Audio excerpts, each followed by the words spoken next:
Welcome back to Split Decision. This week on episode 27, we're going to recap UFC 296, Leon Edwards versus Colby Covington from this past weekend. From there, we're going to draft our top 5 things from 2023. That should be pretty interesting. Then, we'll huddle up for college football playoffs and week 16 of the NFL. And finally, we're going to jump back into Stakes and Takes. That's going to be our betting segment where we give you our best advice and our best guesses to this week's games. But first, don't forget to head to splitdecisionpod.com to find all of our podcasts, our merch, our episodes, and a little bit more.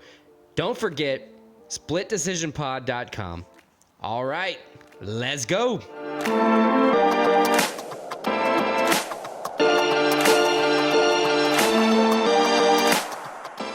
All right, so the last UFC pay-per-view and card in general happened this weekend. UFC 296, Las Vegas. It was a nice fight card, a lot of big fights. It's a big closeout to 2023. Big closeout to 2023. There were a lot of people that complained about the card, especially the back half, but I thought it was fine. I'll call them casuals on Instagram and Twitter. I agree. Honestly, the fight I was probably most excited for, though, on the card was supposed to be the opener. It ended up getting canceled. That's Ian Gary, Vicente Luque. Yeah. Instead, we got a fight that I thought was probably a main card fight on most pay-per-views. Right. But it got bumped so. up to the opener. So it was an interesting fight card all around. A lot of exciting things happened. The main event, though, that was obviously the big story. Leon Edwards, not his first title defense, but his first title defense against somebody other than Kamaru Usman. Taking on Colby Covington, coming back from a 2.5-year layoff damn near. And it showed, honestly. Leon was the sharper fighter. He was the faster fighter. He beat Colby at his own game for most of the fight. Leon won by unanimous decision. Right. Easily won 4 out of the 5 rounds. Probably lost the last round, which is not something you always see. But overall, a good performance from Leon Edwards. Overall, Colby Covington might be past his prime. I don't know. Leon Edwards definitely dictated the pace. He controlled the fight, defending the takedowns. Well, not only anytime he got taken down, they got up and he immediately just took Colby down. Yeah, it was like, I'm going to balance it. Get one back. Right, and then he made him stand up again, but it was like... Exactly. I'm going to make sure like you're not scoring the points for what it is. And that's like a thing in your head. If you're a wrestler, you take a dude down, you'll get up and he takes you right back down. Like, you know that had to fuck with Colby's head a little bit. Dana White said Colby Covington looks slow and old. I agree. That is, Leon was way faster than Colby. I would more call... He was kicking the shit out of Colby's lead leg, too. Look, Leon Edwards, he did great, right? He outstruck, he outpaced, he outclassed. I'll call him Colby Calm Covington, not Colby Chaos Covington. He did good. I don't think it was a great performance. A great performance would have been finishing Colby. Right. But it was a solid performance, one that he obviously kept the belt with. So, big question. Who does he defend it against next? There's a big obvious number 2. Well, the obvious one is Bilal Muhammad, but for some reason they hate him. The UFC is like hell-bent on not giving Bilal Muhammad this fight. Look, the guy is unbeaten in his last 10 fights. The last fight he wasn't beaten in was a no contest with Leon Edwards. Both guys. Leon has like a 12-13 fight streak. It's a crazy streak between the two. But like Leon Edwards poked Bilal Muhammad in the eye to the extent where they could not fight. If a rematch is not due there to the number 2 ranked fighter in the welterweight division, mind you, Kamaru Usman is number 1. Yeah. I don't think he's fighting in the welterweight division. He's not. Probably ever again or any division ever again, in my opinion. He's coming back. He's fighting because he had a strong performance against Chimaev. That's true. He did. He did finish. He did lose by decision, but I think Bilal should get it. But if he for some reason doesn't, which is very possible, I think the next logical guy is a guy that fought on this card and won, and that's Shavkat Rakhmonov. Right. He's 17-0. 18-0. 18-0 now. All finishes. 6-0 in the UFC. 5 subs, 1 KO. And he's gonna be a top 5 fighter now. Yeah, I think right now the rankings will be updated. He's top 5. He swapped. He was 5 and 6 with Thompson, so he swapped. He's a solid, but you never know. What about Khamzat Chimaev? He could always. He's been a 170 fighter before. Obviously, had the big weight miss, and then came back and fought at 185 in his last fight. But He's a 175 too. He's fought at welterweight. Yeah. His biggest win against Gilbert Burns at welterweight. I mean, that's do a believe possible situation. I do believe that if he, especially for the title, he could make weight at 170 given notice. It can't be a short notice type of thing, but he would take it seriously for a title. I mean, he did miss by like 8 pounds last time, so I don't know. I don't think he cared. Still, He pretty much said that last time, is that he didn't care. But anyway, let's move on to the co-main. That was another title fight between flyweights. Brandon Royval challenging Alexandre Pantoja. this is a rematch. The second time they fought. Pantoja subbed him the first time, kind of dominated him in the first fight. Subbed him, second or third round? I forget exactly what it was. But this one, Royval seemed, a lot closer in competition. He never stopped pressing forward, to credit him. He never stopped trying. Unbelievable cardio from Royval. He did what Colby Covington usually does. Right. He pressed forward. He never stopped attacking. If he got taken down, at least he never stopped working. And honestly, I know, it was very obvious that Pantoja won the fight. He had, almost 16 minutes of control time. He was very dominant on the ground. He controlled when he got on the ground. Royval was probably better on the feet. But he was Pantoja kind of got gassed early on in the fight, it just looked weird. It looked weird, but if you get gassed, but you're still able to control the fight, what does it mean? Nothing. Right, exactly. It doesn't. He still performed. Exactly. I think it was still overall a good outing by Pantoja. I think, obviously, his first title defense. Right. If he sees, he watches the tape and he feels as though he got gassed in the beginning of the fight, I think they're just going to address that for the next title defense. But to kind of go right into that, who do you think is going to be the next title defense? I know it's weird to think Moreno's could be catapulted right back into. But he can. If he wins his next fight, he's right. The It's Moreno choice. versus Albazi. If he wins, he could definitely be in contention for another title shot. If Albazi wins, and then if Moreno were to beat Pantoja, they would have to fight again. So Moreno's in another situation where he's fought a guy 4 times. Yeah, just sacrifice 8-9 years of your life to fight two different guys. people. So it's crazy. Look, all credit to you if it's that competitive in your division and it's that contentious for the title. Great. I mean, he did lose by split decision in the last fight. He could have arguably won against Pantoja. So it's not to say that he doesn't deserve to be there, but he needs to. If he's going to challenge the title again, he needs to go out there with a dominant showing. The other option I have is the winner of Manel Kopp versus Nicolau. I like both of those. I think either of them. I agree with that. I do have a dark horse though, Kai Kara France. Now he's coming back off an injury. Right? And I think he lost his last fight. He did lose his last fight. It was an interim title fight. So you never know. Yeah, he's definitely a dark horse. Timeline things don't work out for the two winners of the fights we talked about. He could be somebody to look at. And I think Kai Kara France's next fight is in February or March, so he could be he could definitely fight towards the middle second half of next year. But all that's to say, Pantoja has a couple options now. He has a title defense under his belt. Absolutely. They say you're not a true champ till you defend it once. So he has that. Now it's his time to try to make his mark on this division, long term. Yeah, I 100% agree. All right, the next fight on the card, surprising, not surprising. Probably got to lean towards not surprising. Shavkat Rakhmonov defeating Wonderboy Thompson by submission in the first round. Surprisingly, Wonderboy, obviously known as an elite striker, first time getting subbed in his career. He actually has a pretty solid ground defense game. So the fact that Shavkat was able to come in, beat Wonderboy in the first round by something that's never happened, it was an impressive performance from him. Look, Shavkat going in an obvious step up in competition. That was what I was about to say, actually. Shavkat being 18-0 is one thing, because there are every now and again those fighters that go 16-0 and then they enter the UFC. Shavkat's not that guy. He's proven, and now he's proven against a legend, that he can finish people who aren't finishable historically. Stephen Thompson's never been finished. Boom, here we go. He's been knocked out once, but he's never been subbed. Right. Before this, Shavkat Rakhmonov came in, and he proved that he was too much for Wonderboy from the beginning. He was able to kind of keep him off of him in the first round, but late in the second, rear naked choke.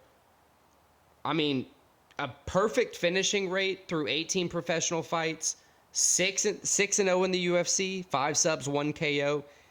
I think he deserves a title shot pretty soon, if not next. I mean, who do you think outside of Leon Edwards should fight Shavkat? I mean, I don't think anybody wants to fight him. I agree with that because Thompson even admitted previous to this fight. He's like the boogeyman at this point. Right. Nobody wants to fight that dude. He's a criminal in the division. That's why I don't think he gets the title shot because Leon's not going to want to. Leon's already proven he's trying to keep the belt. He's not trying to test himself. He's beaten the test in his mind. Yeah. And the test was Usman. He's already talking about moving up. Right. The test was Usman, and that was a test. But at this point, yeah. There's a new crowd coming in every division, but this division specifically. Obviously, I think Bilal should get as we talked about before, should get the title shot. But if you're Shavkat, you almost probably don't even need another fight. If you wait long enough, if you're willing to wait, your next fight will probably be a title shot. It just might not be as quick as you think. So, Leon is an option. Bilal Muhammad's an option. You want to hear my dark horse? Let's hear it. Kamaru Usman. Second, number one contender technically in the welterweight division. He already took great on the boogeyman at 185. Great showing against Chimaev. So if he's feeling himself, Shavkat, he wants to finish Legends. Colby already said no in the press conference. Colby's already scared, and he just fought the champ. Yeah. I mean, I think that's a perfect showing. Dark horse Kamaru Usman to fight Shavkat. Probably. And then you never know. April of 2024. That would be a great one, but we also keep talking about Chimaev. That's or even fight. Two just juggernauts going against each other. I want to see some of these two guys. Right. Yeah, nobody wants to fight each other. That would be very, very interesting. So for our next one, we move on to one of my favorites in the UFC currently, Paddy the Baddy versus Paddy the Baddy Pimblett, Tony Ferguson.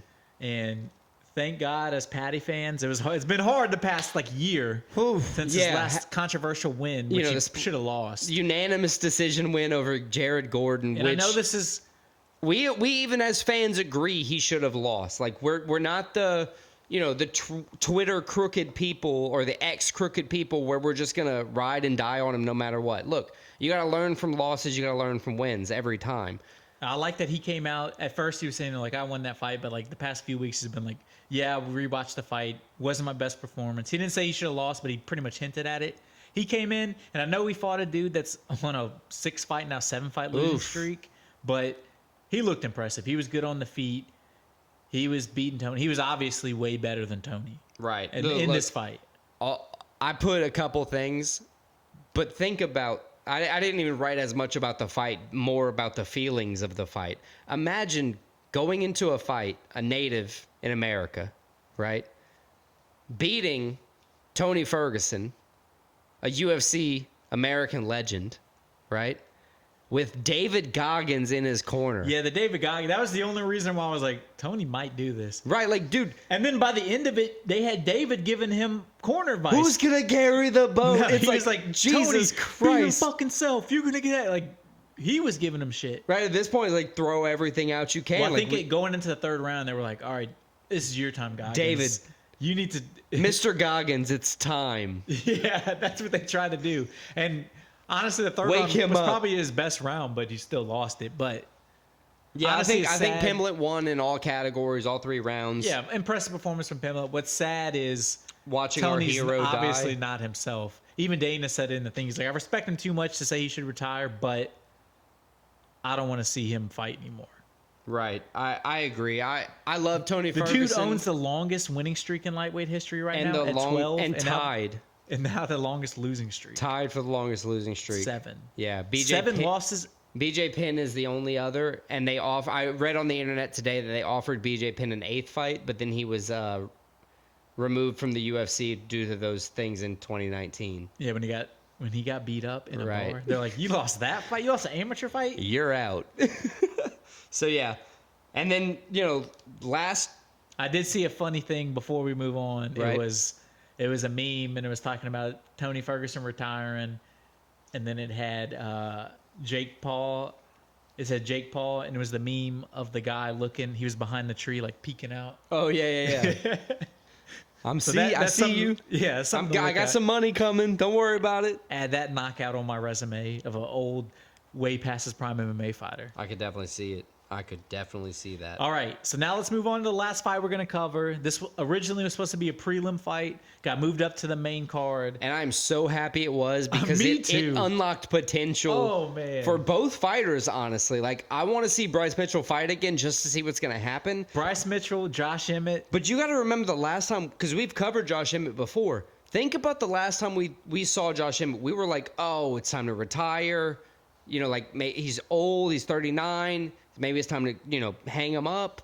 He came out here and they never questioned it one time. They were like, he's got brutal knockout power. He literally almost killed Bryce Mitchell. The dude was seizing on the ground. It was truly terrifying. It was terrifying. If you look at the slow-mo, it's just a perfect hook that hit him right like in the middle of the jaw. Yeah. He couldn't have placed it any better, and it was instant. Yeah, instantaneously goes out. Knocked out cold. Couple seconds later, then starts seizing up. For like the next 5 minutes, he couldn't even hold himself up. Yeah, and then it was insane. Then they let him walk around after. It was insane. I'm gonna say this: how hard Josh Emmett hit him. Josh Emmett hit him with the fist of God, because that's what happens when you say the Earth is flat. I guess I don't know. Well, the Earth is probably a little bit flatter for Bryce now here on Tuesday. I agree.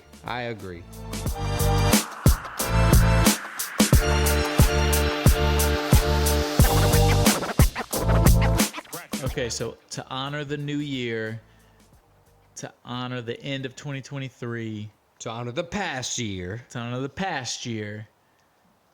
our top 5 this week is going to be the top 5 things of 2023. We thought about doing top 5 Christmas things, but the last 2 ones have been Christmas themed. They kind of exhausted what we think of Christmas. I think so too, and like being encapsulated all of Christmas, I should say. And I think the best of 2023 on our last podcast of 2023 was too good to pass up for a top 5. Especially the first end, the only first end we'll have of our first year. So exactly, it's pretty exciting. So I'm excited about this. This was a very broad category. You could go a lot of different ways. Yeah, you could go good things, you could go bad things. It's really just top. So I mean, like, whatever you perceive is like it could be just funny to you or whatever. I texted you some heinous shit that I'm not going to include in this list, but worthwhile to talk about. It is. Just not here. And then I think I have the first pick though, right? You do, because I had last week. I thought top 5 Christmas long and hard about this. Long and hard? Long and hard pause. Long and hard about this. Phrasing. It took me a while. I had a list where I had a lot of good things, but it was hard for me to narrow it down to my number one thing. So what'd you do? You just left that list at work? I did leave that list at work, but I knew most of these. And I think this is the thing that when we look back in 5 years is going to be like the thing of 2023. I think it's a thing that, although it's controversial, it brings 2 totally different kinds of people like it for their own different ways. The number one thing of 2023 was the Donald Trump mugshot. Dude, that is a high-class pick for the exact reasons. Like, the simplest of terms is everybody likes it for their own reason. If you love Donald Trump, you think it's hilarious. If you're an idiot on the left, you think we finally got him. If you're an idiot on the right, you think this dude's my savior. Right. He's like, oh, the felon's going to be the president now. The inmates are going to run the asylum. So no matter how you think of him, and then if you're in the middle, you think it's just fucking funny because it is funny. Yeah, because if you can look at it objectively. Think about Donald Trump objectively. Very funny. He's a business magnate who became president. Who just gives the best quotes, funniest quotes of all time. Yeah, and calls you ugly. Yeah, it just says exactly what you're ugly. A 12-year-old boy would think. Right. And it's no awesome. Filter. And it's awesome. And he's a billionaire. It's great. Yeah, no, that is a great Trump pick. mugshot, I think that was the most iconic thing to happen in the year. I think it was the biggest thing to happen in the year. So that's my number one pick. I think that's a very, very good pick. I'm going to counter that with the Sphere. Oh, I didn't have that one on my list, but I like it. The Sphere, I believe you took that number 1 overall in a previous draft this year. I've been thinking about it more often than not lately. It's one of those things where I just feel like I need to go. I need to kind of experience what the Sphere is. But looking at it on social media is just amazing. I think it has been one of the biggest hype things of 2023.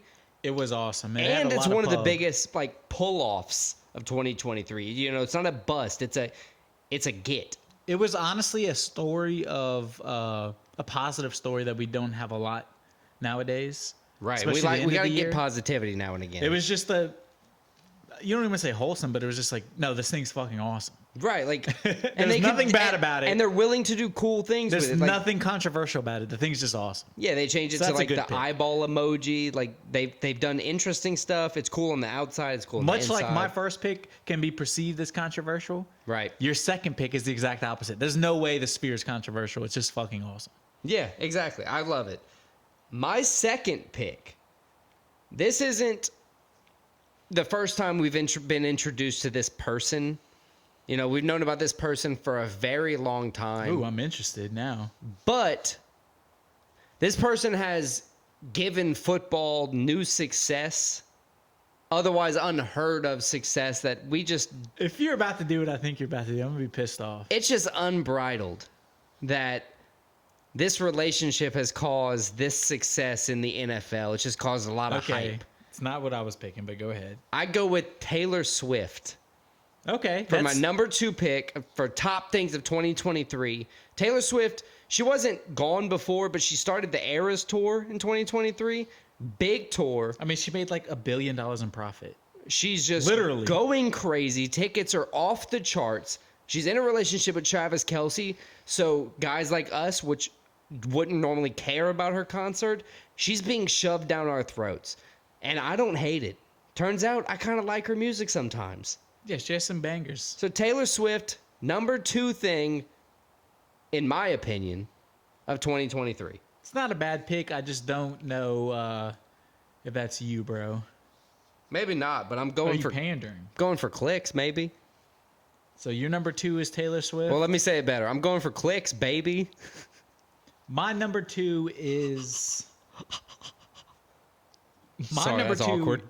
You said it was somebody that brought a whole new set of eyeballs and attention to football. Correct? Yes, I said something around those My number terms. 2 pick did the same thing, but a different kind of football. My number 2 pick is Lionel Messi coming to the MLS. Biggest and best soccer player in the world. He's going to go down as arguably the best player of all time. Just coming off of a World Cup win finally with Argentina. He moves to the U.S., to the MLS, instantly goes on an incredible run where he's scoring in every game. I mean, it was awesome to see. It was good to see a guy still show he's awesome, still great. Dude, he went on that crazy scoring 10 run. Games, yeah. If you could have gotten in on it at the beginning, was the only way that you could have made any money on it, because 2 games in, he was minus 235 to score. 2 games in, it was oh, he's still way better than these dudes. But I don't have perception like that because I've never followed football like you have. He's in that literally sense. But you told me one that of the best players of all time. When the great, It'd be European a Michael Jordan players level player retire, they come. Not all of them, but a lot of them come to the MLS and they're still just amazing. So I thought that was just going to be the case, just purely because you told it to me, and then it happened, and I was like, oh, cool.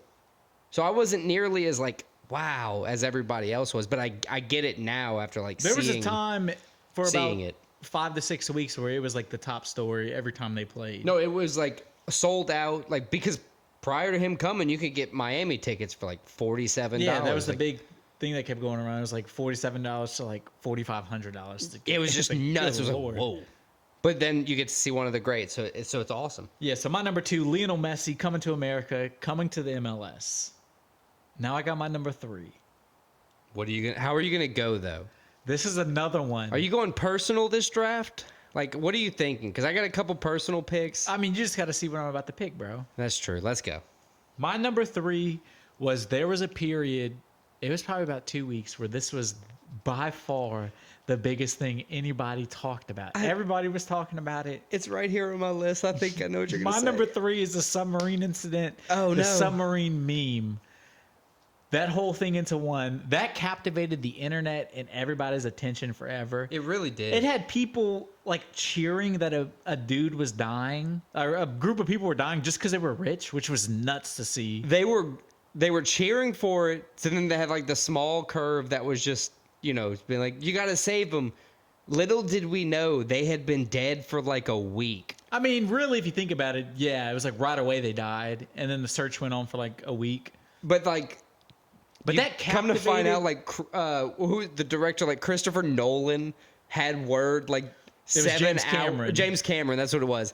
Like several hours after they went uncommunicated. I mean, it was crazy. On the news, they would have like a countdown, like how much oxygen they have Dude, it left. was wild. It captivated. Everybody was talking about it, whether you were like, fuck those dudes, or like, we need to save them. No, you're absolutely right. It was crazy. Everybody talked about it. Everybody had an opinion on it. So my number 3 is the submarine incident, the submarine meme of 2023. Yeah, we're going to figure out a way to word that. Maybe the Titanic incident of 2023. Yeah, Titanic 2023. Sub has to be in it. Submarine. Yeah, But yeah. That's my number 3. What's your number 3? My number 3. That's a very good number 3. I'm kind of torn, but man, honestly, when you bring up the Titanic incident that kind of captivated the world, it makes me think about the aliens in Mexican Congress. When the kind of hoaxists captivated the world for their own 2 weeks because they, declassified. That dude looked like a Twix. Right. It was ridiculous. I like, it was the fakest ass alien on the planet. So I got to go with that for my number 3.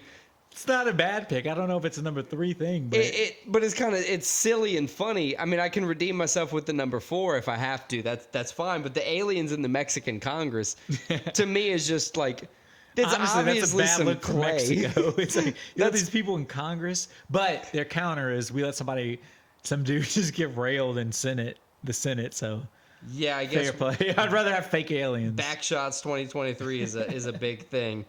Yeah, look, my number 3 pick, Backshot. Just joking. That's terrible. Look, so I have a few things on my list, a few things I could go with here. For your number 4? For my number 4, I think I'm gonna go with something a little bit more real here, a little bit more good for me and you. I think 2023 was a big year for comedy for you and I. I'm gonna put comedy on my list as a top thing for 2023. That's a more personal pick, but we attended a few comedy shows. We had some good fun. We had some things we don't even remember. It's great. Comedy is a top thing in my opinion for 2023. Shows we saw. It's a great thing. Comedy's not a bad pick, although I think it's a little too personal. You know what I mean? A little too personal. Yeah. Oh, well. So what do you have for 4? My 4th pick, this was a hard one, but I'm going to go The Rise. I know it's been around before this year, but this is the big year of it. The Rise of Skywalker? No, the rise of AI/ChatGPT. Man. AI took a huge leap forward this year. It is now something everybody is familiar with. Like, no matter how young, no matter how old, everybody's familiar with AI. Everybody's aware of AI. It's definitely a common term. And I feel like this year is the year that it came to prominence. It's a common term that's going to be pretty much around forever now. I think any reasonable person can conclude to. Yeah, it's not going away. And it's only going to keep growing. Exactly. Hopefully it's a beneficial tool. It's a manageable thing. Right. What about that 5th and final? My 5th and final, it's hard to narrow it down. Because I do have a personal one. I got straight fire for my 5th I do have some MMA ones. I don't have any MMA. One of my favorite fighters lost in 2023, so I don't even... It was a great knockout, but I don't want to consider it a top thing because I hate it. I'm going to round it out with number 5 pick of 2023, Jaden Daniels winning the Heisman for LSU. my favorite football team, my favorite team in general. So that's a disconnected personal. I got it.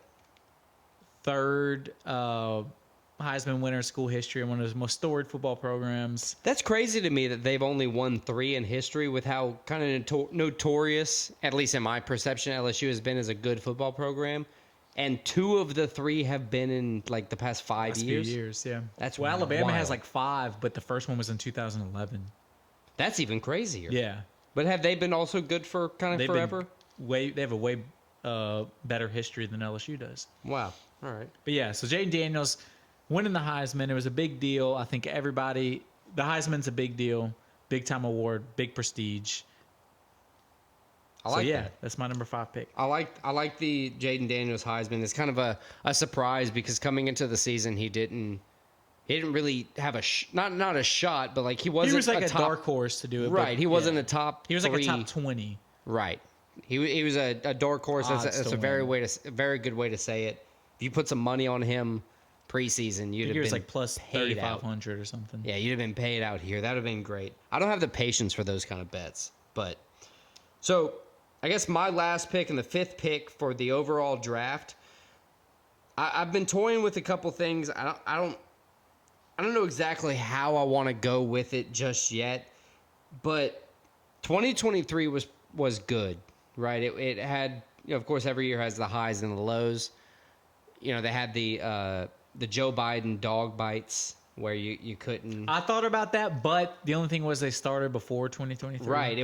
This was the kind of the final straw, right? You Dude want to has offer bit up any 12 dudes. honorable mentions before I make my final pick? I'm No, not I don't. stealing. I kind of think I have my narrow I want to down. hear your last pick. I think it's something that in 2023 us guys couldn't stop thinking about. It was a very common, year-long captivating thing, if not a few months-long captivating thing. The Roman Empire. Oh, I still love the Roman Empire. Right? Thinking about it. Just Maddie, even the memes, they still hit. They still do hit. I watched Roman Empire shit today. What'd you watch? Or yesterday. It was the Spartacus battle. The one that Joe Rogan and Shane See, Gillis I watched the were clips talking of that on YouTube yesterday. That's a good one. So, yeah, I think, just us guys sitting around thinking about the Roman Empire naturally, that was a big thing in 2023. Cool. That kind of proved that, you got to just let guys be guys. I agree. I think it's something that a lot of people could relate to. Because you just think sometimes, like, man, they did all that shit. And they didn't have shit. They didn't have electricity. Yeah, like, dude, they had some boats and some swords. They were just that smart and they figured shit out. Yeah, that's it. It is insane. It is. I love that. That's a great pick. So I had a couple honorable mentions. I had the Kevin James meme. Oh, that's a good one. That's a very good one. And then I had 2 UFC ones. I had Volk getting KO'd, which was just surprising to see. And then I had Sean Strickland beating Adesanya. Yeah. Equally as surprising. Absolutely. I had Ozempic. That's a good one. That's another. And guess what? They're finding out now it's bad for you. It's like, yeah, right. No shit. Yeah, 2024 is going to be the year of just gaining weight, I guess. The Comedy Mothership. That's a big one for 2023. Thought about that one too. Twitter changing their name to X. Oh, I forgot about that. Right. That's a good one. I went to the Book of Mormon. That was a pretty sick play. Dude, somebody else said that. Recently, it was on a podcast. I think it was Shane Gillis. Something. Yeah, it was Shane Gillis on the one-on-one. Barbenheimer. Oh, I forgot about. I had Barbenheimer on my original list that I left at work. High Noons. I mean, they were around before that. Right. I didn't mention it until now. That's just like I just like High Noons. I just like High Noons. I get it. I had a kid in 2023, and yeah, way to drop that in there. Yeah, just honorable mention. Shout out Logan, I guess. Not quite top 5. Not quite. Keep trying. Not quite funniest yet. Maybe next year, kid. All right. So the recap. My number 1 pick, the Donald Trump mugshot. Fire pick. My number 2 pick, Lionel Messi coming to the MLS. Number 3 pick, the submarine incident / meme. Number 4 pick, the rise of ChatGPT AI. And number 5, Jaden Daniels, Heisman winner. And I have as my number 1 pick, the Sphere in Las Vegas. Number 2, Taylor Swift. Number 3, aliens subject to Mexican Congress. Number 4, overall comedy, or just comedy. And number 5, thinking about the Roman Empire.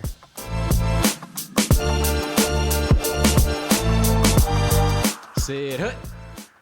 Let's get ready for football.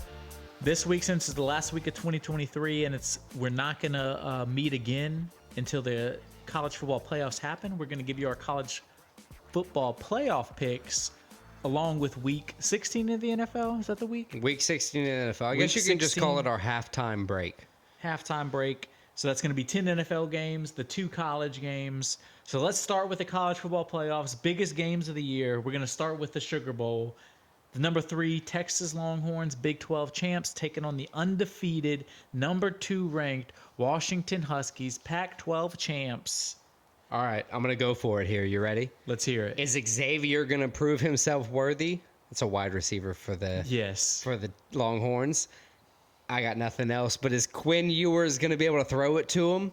Can Jonathan Brooks run the ball against a stout Washington defense? I think so, and honestly, I think this is a game where anything could happen. Yeah. These teams haven't played similar teams, 2 different schedules. I think Texas is the more talented team. Washington may be, they went through the season undefeated. But I think the Longhorns go in. I think they're going to have the home crowd advantage in New Orleans. I think the Longhorns get the win, the number 3 Longhorns, and they go to the national championship game. So we didn't cover the Huskies every game this season, but they're 13-0. I picked them in their matchups every single game that we covered them, but one. And obviously they're 13-0, so I lost only one time. It was the last one though. It was against the Ducks. I thought I thought the Ducks were going to pull off the win. I did too, to be honest. Everybody did. Everybody did. I'm not doubting. Super disrespectful to Washington. I'm they not beat them doubting. earlier in the year, and everybody was like, "Oh no, they're winning." Fuck Ducks these guys, winning. they're out. Right. That's immediately. And in all honesty, if they wouldn't have won, this whole college football playoffs controversy wouldn't be nearly as big, right? With FSU. No, because Oregon would have definitely taken Washington's spot. Oh, the exact same thing. They were undefeated prior. They had one loss to Washington. Oh, okay. Okay, well then there you go. A beat to them kind of trumps them. I get it. Yeah. Okay, so I don't think Michael Penix Jr. is gonna fail me twice in the sense that I thought he was gonna lose. He's gonna beat the Longhorns, and I think to Rome. I can't say his last name. Adunze. Yeah, the wide receiver. Right.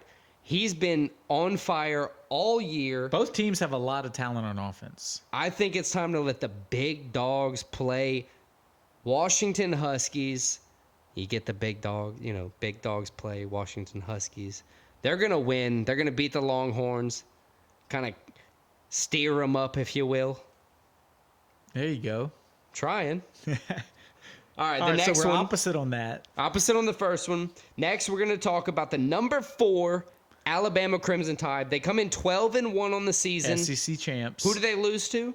Their one loss was to the Texas Longhorns. Boom. At home. Michigan, 13-0. This is the Rose Bowl. Undefeated. Does Harbaugh get to coach? He does. He coached in the Big Ten championship game in the last game. It was so the last 3 that regular suspension season really didn't matter. Well, I guess he did missed to get to Ohio this State, spot. the biggest game of the year, but It did get to them to this spot because if they lost one of those games, they wouldn't be sitting here. and Ohio State was the biggest game, and he missed it. Right. Okay. So, obviously, huge upset from Alabama to Georgia, right? That was a big upset. And now people don't think it's that big an upset if Michigan. This is a pretty even game. Yeah, it's So kind of Alabama a toss-up was on the cards. pretty heavily for Alabama. They were big underdogs against Georgia, and now because they beat the Bulldogs, they're taking on an undefeated team, 3 times in a row Big Ten champs, and they're even with them. So, look, As the 4 seed. I'm not the best, pick 'em on college football games or anything, but there's a couple stats that I see here. Michigan's defense is great, right? Top 5 in Not as good since the whole sign stealing thing, apparently. apparently, but Alabama's defense has consistently given up points all season. So, if Michael Penix Jr. can get the ball moving. Michael Penix plays for Washington. I'm sir. sorry. My bad. Damn it. J.J. McCarthy. If J.J. McCarthy can get the ball moving on what I consider a light Alabama defense, I think Michigan is going to pull this off because the problem is, they have a better defense. While I agree with you, the opposite is also true. Michigan's offense has not been scoring points lately. Right. Alabama. That's kind of why I'm hinging everything on my belief of J.J. McCarthy kind of going back to let the big dogs play. I'm taking Milroe. I'm taking Alabama. I think the Crimson Tide. That has to be one of my rules now. Again, I know they played Georgia last week, and Georgia's been pretty much invincible. Right. But I bet against the Alabama Crimson Tide with plus odds. What were we thinking? Yeah. Of course, Alabama's going to go and win the game. Of course, they're going to come in. And it's going to be a nasty win, too. It's not going to be pretty. Michigan. No, I get it. But I just think here, like in both games, like it looks like we don't have both college games, for January 1st. We don't have the same picks for either one. But I think that's a reason. That's why the playoffs exist. Is the best 4 teams are playing, each other that weekend. So I totally could see either one of us winning either one of those 2 games. That's crazy. We're opposite on both college football playoff games, but that tells you how close they are and how good of games they're probably going to be. Right. So then next, we're going to go straight into NFL Week 16, which is going to be this coming weekend. And not only are we going straight in, we're going right to the Thursday night game, which we don't always do. Which will be, I guess, by the time you're hearing this, potentially tomorrow or today. Or yesterday. Saints at Rams. Huge playoff implications. 7-7 Rams, 7-7 Saints. Almost every game we're covering this week has big playoff implications. Yeah, we made sure to pick the ones that matter. Every single, yeah. Yeah, the Jets don't matter anymore. They're done. The Panthers, goodbye. Go to sleep. Yes, but this game matters. And the Saints, specifically in the Panthers coming division. Off one of their best performances of the year. I just secured Derek Carr in my dynasty. That is not a good idea, sir. I had Aaron Rodgers, Kirk Cousins. It's been a brutal ACL season for me. I've had to do what I've had to do. But yeah, it's a Saints versus Rams. Saints need a win here. Rams need a win here. Both teams coming off of great performances from the quarterback. One of the best performances from each quarterbacks of the year, in my opinion. What do you say? Yeah, I think so too. And I think both teams come in. I mean, either one of these teams playing their best can really compete with anybody in the NFL. The odds are so close. Both teams have a lot of talent on their team. Even if they're 7-7 teams, they have stars that can make plays. Right, they do. Is Chris Olave back? I don't know if he's going to be back for this game. I hope he is. If he isn't, but they've also proven. Is it Juwan Johnson? Juwan Johnson's proven with him well. that he can kind of supplement the offense. People, when Derek Carr kind of gets hot, it was by far his best game I've seen him play with the Saints. He was accurate. He wasn't necessarily making giant plays, but he was making the plays that needed to be made. I'm hoping Derek Carr continues that. I'm going to bank on him continue that. I got the Saints winning the game. See, I'm going to go opposite again on you here. My biggest problem is the Saints are 3-4 on the road, or 3 out of 4 games on the road. So they've lost 4 times on the road this season. It's not great. 22 points per game. The Rams are a little bit better in terms of stats, but I think with a more explosive offense, at least in more recent weeks, I think the Rams are going to have what it takes to get it done this week. Damn, so 3 games, 3 games in a row, we're going to alternate picks. I don't like how the later half of this season is starting to shape up here. All right, so let's move on to the next one. I think it's the Saturday night game or Saturday game. We go Bengals and Steelers. Bengals-Steelers, huge AFC North game.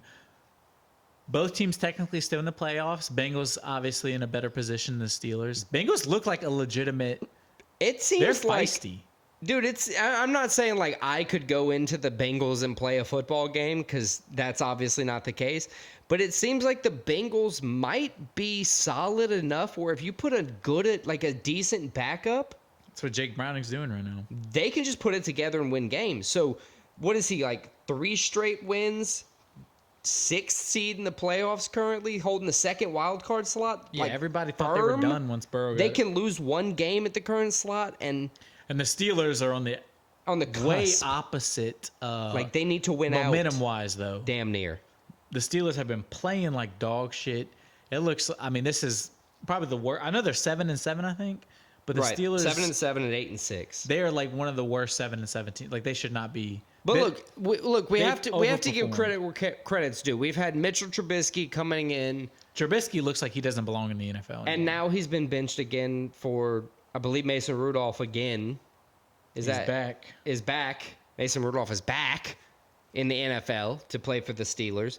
But then we have Browning. I think this later half of the NFL season is showing that, like, it's not necessary. Like, the quarterback does a lot, but with how the teams have been, like, these specific teams have been crafted that we're covering, that are making these playoff runs with, backup quarterbacks deep into the season, it's like a weird anomaly for this year that we're seeing, this come across. Even so, I think the Bengals are going to win. I think they're going to move to 9-6. This game as well is a toss-up. Pittsburgh's +2 at home. So, like, they don't even get the 3-point advantage, which means it's kind of like a 5-point swing for them, which, just puts the Bengals at even higher favorite. But the odds are very, very close. With a backup quarterback, this game could easily just get out of hand for either player. Yeah, I think I agree with you, though. I think it's the first one we agree. I got the Bengals, too. I'm happy we agree on something. At least we can lose together. So let's move on to the next one. This is your favorite team taking on my favorite team's arch rival in a game we need them to lose. Colts playing the Falcons. So I really hope we're both hoping for some Gardner Minshew magic here. We are. Gardner's been 8-6. The Colts, their coach may be coach of the year with the way he's. I don't want to talk too much about it. They're a good football team. They're coached very well. Like, if they had a star quarterback, they'd be one of the best teams in the NFL. If Anthony Richardson did not have to have shoulder surgery because... I don't know. I think this year their record's probably better with Gardner than Anthony.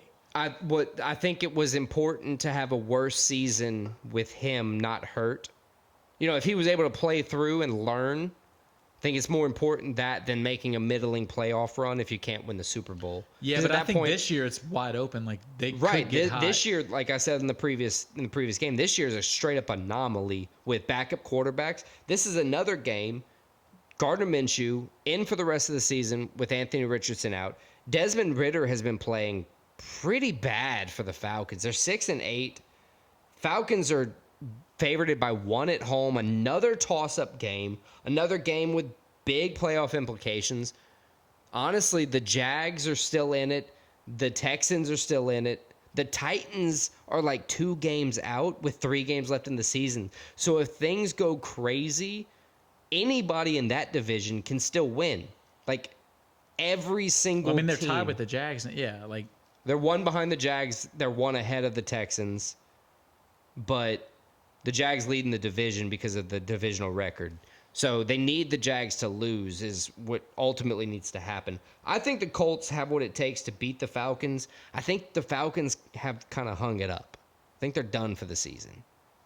I mean, we kind of hope they're done for the season, They have so much, like, so many talented guys. That they're just not doing anything with them. I don't understand it. Yeah, me neither. Are you just trying to get more people? Somebody said that it seems like the Falcons are owned by a team in their division, and their goal is to just acquire the most talent and not use it just so nobody else has it. But isn't that the same thing as the Panthers at this point? Yeah, but like they did the same thing this year. Panthers just don't have talent. Yeah, I guess that's true. You're right. So we both got the Colts in this one? I think we are both going with the Colts. I think we're going to both side with we kind of need that, if nothing else. Agreed. So let's move on to the AFC North matchup. The Lions 10-4 taking on the Minnesota Vikings. Take me home. Sorry. The Lions might have got out of their funk last week. They looked good. They 5 touchdowns. That's impressive from Jared Goff. It was like first 2 drives punts, and they scored on 5 touchdown drives in a row. It's wild. It was wild. Lions, I don't want to say back, but they looked like a few games like they had kind of like hit their peak and fallen. Now it seems like they might be back. Can they keep it up against the Vikings? I think they can. I agree. I think since So you lost Kirk Cousins with the Vikings earlier on in the Josh season. Dobbs had a couple games, fell off. The alopecia king kind of crushed it. But but then fell off for the immediately. majority of the season, you've been out the top 5 wide receiver in the NFL. Justin Jefferson's been on IR. First game he comes back, gets sent back to the hospital for a different injury altogether. I think at this point, the Vikings being 7-7, they need a win, but they also need to be safe. Like, if you're going to try to get a playoff shot, you need to be able to win a game in the playoffs. And at this point, they're not in a position that they can win. I think that's a bullshit thing. You make the playoffs, you can make the playoffs. Right, but I don't think they can win. They're not in a position to win a game in the playoffs. It doesn't. You make the playoffs to make in the NFL especially. Kind of fuck chaos. Just you make the playoffs. Ruin it for everybody else. I get it. I think the Lions are going to win here. I think it's going to be a very close game, though. I think the Lions are going to win because of how, just kind of down-ticking the Vikings have been week after week. I think the Lions are going to win, but it's going to take a late drive or a late clutch performance from Jared Goff. The Vikings have a way of doing that in games. So we both got the Lions in this one? Both Lions. So let's move on to the next game. Browns at Texans. Texans. Browns. Nobody's talking about them. I know they're on their third quarterback, Joe Flacco. Joe Flacco's playing well, but he got his ass a contract. He got his ass a contract, but did you see some of the throws he had this week? It was good. It was clean. It was great. And the Browns, I would argue it was Super Bowl Joe Flacco style throws. If they're not going to have Deshaun Watson at all the quarterbacks they've had this year, Joe Flacco gives them the best chance. They're making the playoffs probably to win.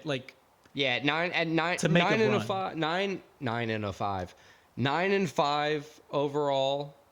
They're in a good spot. 1 or 2 more wins, they have a playoff and they're spot. taking on Houston, who the big question is CJ Stroud going to be ready for this game? So I checked as late as I could. He's still currently, now this is Tuesday night, he's still in concussion protocol.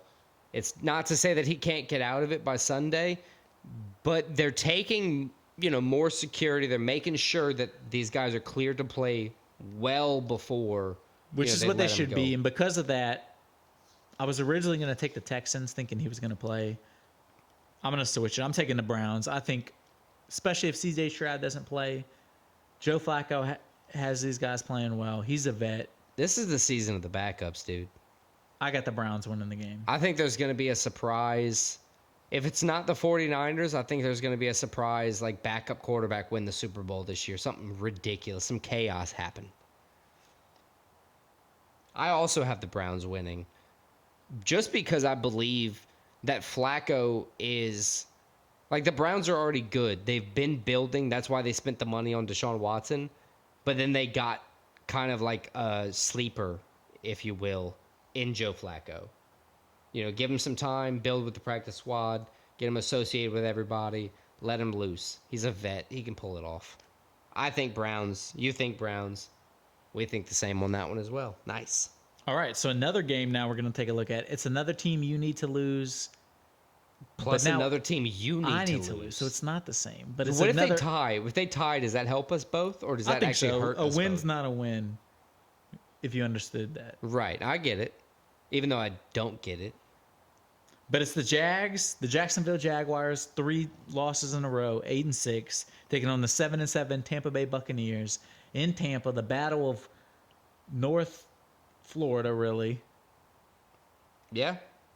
2 teams that are mediocre, but also could beat anybody, I feel like. Yeah, it's another weird, 2 weird teams in the NFL where it's Trevor Lawrence is a great quarterback. He's currently kind of probably 80-90%. They started 6-2 and they're 8-6 now. Right. What is everybody doing? Is it all injury? Is it all did they figure out your game plan? This is the season if you're Trevor Lawrence, you should be one of the best quarterbacks in the NFL right now because everybody else is getting hurt. Yeah. Aaron Rodgers. Why have you out. not Kirk Cousins out. Everybody's Joe going Burrow. out. Joey B's gone. Justin Herbert out rest of the season. Deshaun Watson out. Who else? Bunch of people, not the top level quarterbacks are gone right now. If you're Trevor Lawrence and you're vying for an early Super Bowl in your career, you're playing every fucking snap you can to. I mean, he is playing, but like I know. I'm just he's saying. just Like, not. He hasn't you got to figure out. established You got to himself as figure one out of a the way to best in the league. produce. You got to figure out a way to produce. All right, so let's move on to the next game. It's the Fraud Bowl. I don't also like in it. Florida. I don't like it. The 10-4 Cowboys coming off of a blowout loss to the Bills. Are they for real? Taking on the 10-4 Miami Dolphins. Coming off Man. of a loss and a win. But it was a win against a team with like their third quarterback. Is Tyreek Hill gonna play? That is a big factor in this game. Tua, he had a good game last week, but noticeably not as good when he does not have Tyreek Hill, which is understandable Right, I because mean, you Tyreek's got the a best guy player who in the can league. run as fast as Usain Bolt, like, and he can catch. And he's got like, he can run, like, avoid tackles and break tackles. Right. It just makes sense that, like, you would kind of suffer if you don't have the number one. I think the Dallas's defense is going to hold the Dolphins in check for the majority. I think they're going to be able to score on them because, you know, at the end of the day, the Dolphins are a good team. But I think the Fraud Bowl is going to go to Dallas at the end of the day. I think with or without Tyreek Hill, I think the defense will be able to compensate for it, at least somewhat. Yeah, I tend to agree with you. I think the Cowboys, despite all the odds I have with the Cowboys going on the road and getting a win, I think they go on the road and get a win. I think they're going to respond after that bad loss. I don't think this is a team that's going to win the Super Bowl, but I think they're a little bit different in the past few years where they're going to respond well to not controversy, but adversity. A bad loss to the Bills last week. They're going to come out, play well. I think they go into Miami. Miami's an easy place to play, I feel like. And not maybe, because the Dolphins aren't good, but because like everybody loves Miami. And maybe they took the Bills for granted because of their record. You know, coming in like I don't think anybody's taking the Bills for granted. But just coming in like not having the best year already. I think the Bills just beat the shit out of them.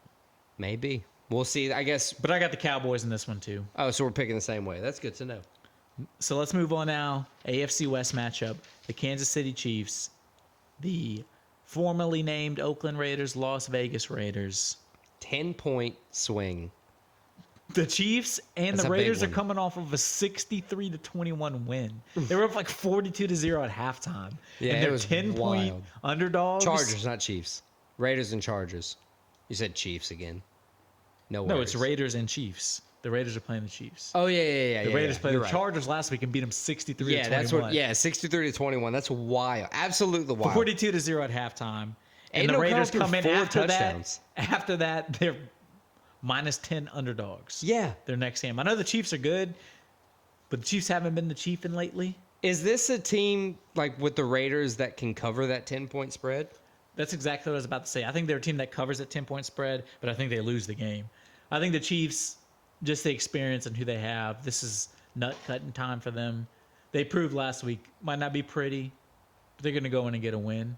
I think they come beat the Raiders, but it's probably by a touchdown.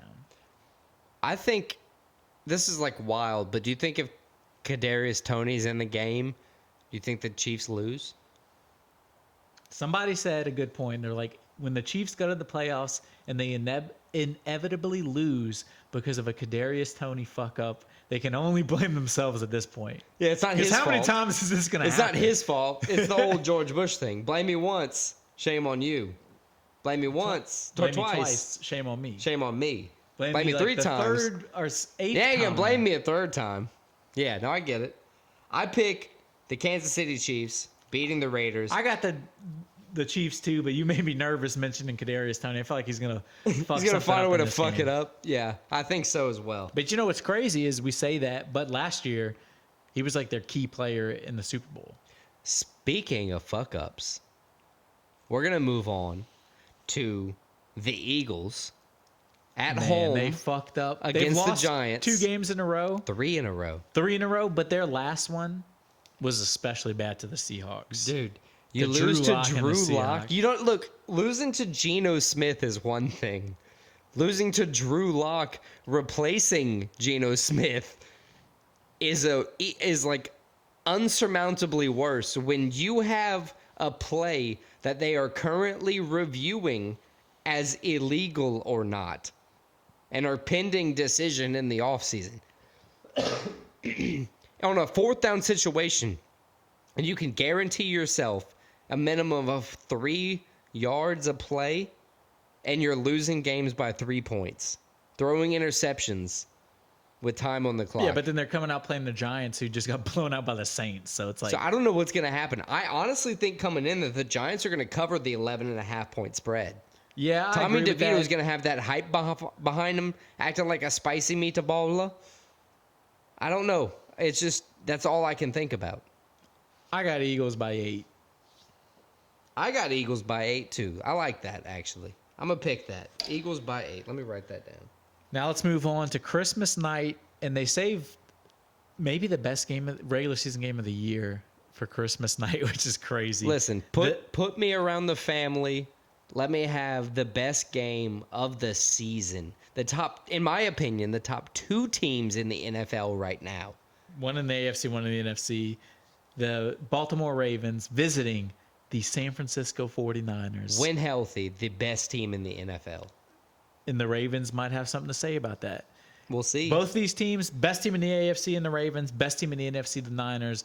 Niners had a great start to the season, had a weird 3-game stretch where they lost 3 in a row. But both teams 11-3. But since then, the Niners have just been on a roll.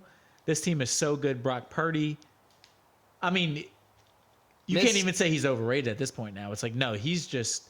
I saw he's like second or third in the NFL in passing yards, and he's like 27th in pass attempts. Yeah, I know he has great guys with him, but no matter what, to be able to do that, you're a good quarterback. Look, there's something to say about a team.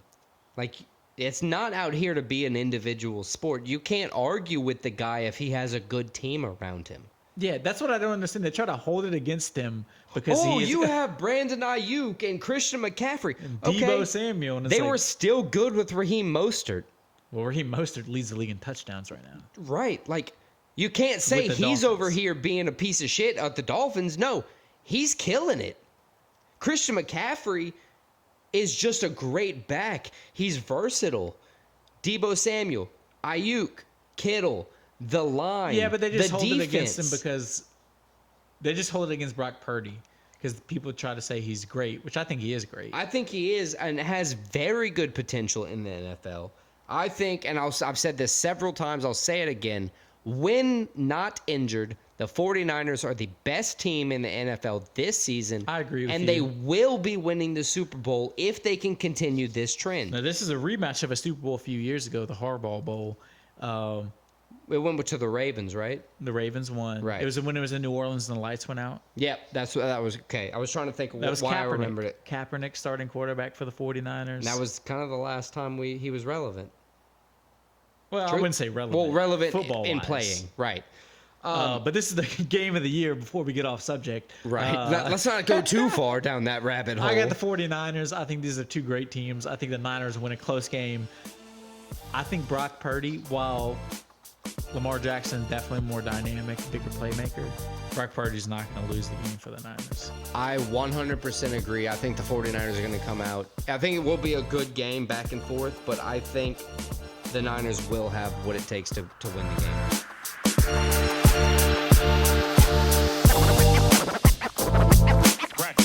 Alrighty, and now we're gonna go into stakes and takes. So we're gonna recap a little bit of last week's bets and picks, go into that briefly, and then we're gonna jump right into this week's bets and our upsets. I got a couple of good things going. What'd you do last week? How'd you go overall? So UFC, we picked 5 fights. One of them didn't happen. So to the 4 that did happen, I went 4-0 undefeated. God damn it! I went 3-1. What'd you get wrong?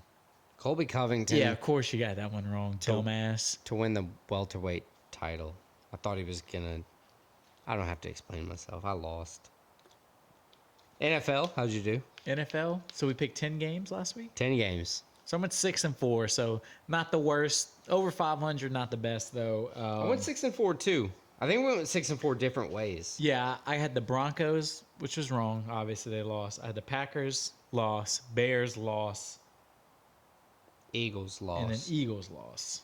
I had the Bears as well. I had the Packers as well, and the Eagles as well. But I threw in a So we wild just card. had one different one. Yeah, I guess that would have been easier to say. I threw in a wild card of the Cowboys being wrong as well. I threw the wild card of the Bills being right, and I got it right. You know what I mean? Yes, I mean when you have one that can go either way, you're one of us is gonna get it right. Thank God for the Bills. I guess. That made the whole week. God save the Bills, something like that. So yeah, it was a pretty good week for both of us. I went 9-5. You went 10-4. What about bets for last week? How'd you do? What about your stakes? What did you stake? And how did you do it? So bets, I went 4-1. I got one bet wrong, Holy Jesus. and it was the goddamn Philadelphia Eagles blowing that game against the Seahawks, which we covered earlier. Look, that happens every now and again. I can't really complain because I didn't do any better. I went 2-3. I got Covington wrong. I got the Packers wrong. I got the Cowboys wrong, and I got my upset wrong. It happens. It happens. I'm going to do better. I'm going to have better research this week. This week, I think I'm going to rebound hard. I didn't overthink a single thing. I went with my gut for all 5 and my upset. But let's kick it off because we have college football playoffs. I'm only picking one of the 2. I'm picking both of them. For January 1st. I'm picking both. All right. So you want to go first, or I'll give you my 2. I know we have 2 opposite picks. Yeah, we do have 2 opposite picks. So I guess I'd know both of yours. I'm going Bama money line plus 102, Texas money line minus 185. And I'm going Michigan with that big Michael Penix Jr. energy. It's not Michael Penix. He's Washington. I know. I'm just fucking around at this point. I'm going Michigan. J.J. McCarthy killing it against Alabama. Got to get, to the finals. I think that's where they're going. The college football championship in the finals. Bama, Texas. You think it's a rematch? That'd be an interesting one. From there, I think I just have 4 NFL. You have 3, right? I got 3 NFL. All right. I got Bengals money line. I think Jake Browning's going to continue to kind of prove that he can fight against adversity. And the team around him is also helping uplift him, seeing that, he's trying to keep them in a playoff spot. Next, I go with the Lions money line. Surprising in the NFL so far, not so far, it's pretty deep into the season, but they're like a very good team this late into the season, which is surprising to me. I think they're going to pull off another win. Minus 176 money line there. Browns money line. I think they're going to pull it off. Flacco, I think, is, proving what the offense needs after like their 4th quarterback of the year with Deshaun going out. And then the Bucks beating the Jags. Money line minus 108, I believe the line is. I just need the Bucks to beat the Jags so the Colts can have a playoff spot, to be honest. That's funny because I got none of those. Good, that actually helps. Kansas City Chiefs money line. I think they find a way to win. They beat the Raiders, a better team. Minus 470. That's my biggest favorite. Find a way to win. That's a weird thing to say about a team that 100% should win. Not necessarily. You just think they should win because of Patrick Mahomes. Doesn't mean the team is good. That's we just true. talked about with Brock Purdy. That's a team game. That's true. But then I got the Dallas Cowboys money line plus 102. I think in the opposite way as the Chiefs figure out when ways the game, the Cowboys are sometimes labeled as they don't. I think this is a game they prove that wrong. Like after a bad non-clutch loss. scenario is what they're faced with typically. I think this is a big win because if they come out and win this game, I think they gain all the confidence back and can just say, hey, that was a bad game, but we're going to rebound. Against the Dolphins. I think a lot of things about how you rebound for sure. And I think the Cowboys are going to be able to respond to that. And then I think the 49ers money line minus 230. I think in a game where we said it's probably the 2 best teams in the NFL, they're going to rise to the occasion. Christmas night, literally every person in America is maybe watching this game. That'd be a great present to have a Brock Purdy win. It would be a great present. And I got the San Francisco 49ers. Gotta come up with a pun for that one at some point. Yeah, I like all these bets. I think it's going to be an interesting... Did you say your upset of the week? Did not. My upset of the week is Washington money line. The Commanders? No, the Huskies. Washington Huskies. Oh, so you're going with one of your picks. One of my picks, I'm going with the tried and true. I'm not going to... Now, this time I'm not joking around. I'm not going to doubt the big Penix energy. I think they have what it takes to beat Texas. I really do. I got the New Orleans Saints money line. Plus 165. I think they, in a must-win game, really, Yeah, in a very tight playoff contention. I think they get it done. Yeah, and I don't disagree. They really need that push if they're going to make any You kind of don't playoff disagree, run. but you literally disagreed. No, I don't disagree that they need that. I'm saying I Gotcha. disagree with what you're saying for sure. I don't think they're winning against the Rams this week. Well, on that note, thank you for listening to this episode of Split Decision, and thank you for listening for 2023. Check us out in a couple weeks. We're actually going to take a week off. Woo! With the UFC off, holidays coming up. I think it's a good time for us to take a week off. Come back in the new year. Get ready for the new UFC card. Get ready for the college football championship game. Get ready for NFL playoffs. A lot of big things coming. So I guess check us out in 2024 when we recap the college football semifinals and we look ahead to the college football finals, college football championship, to see who's better.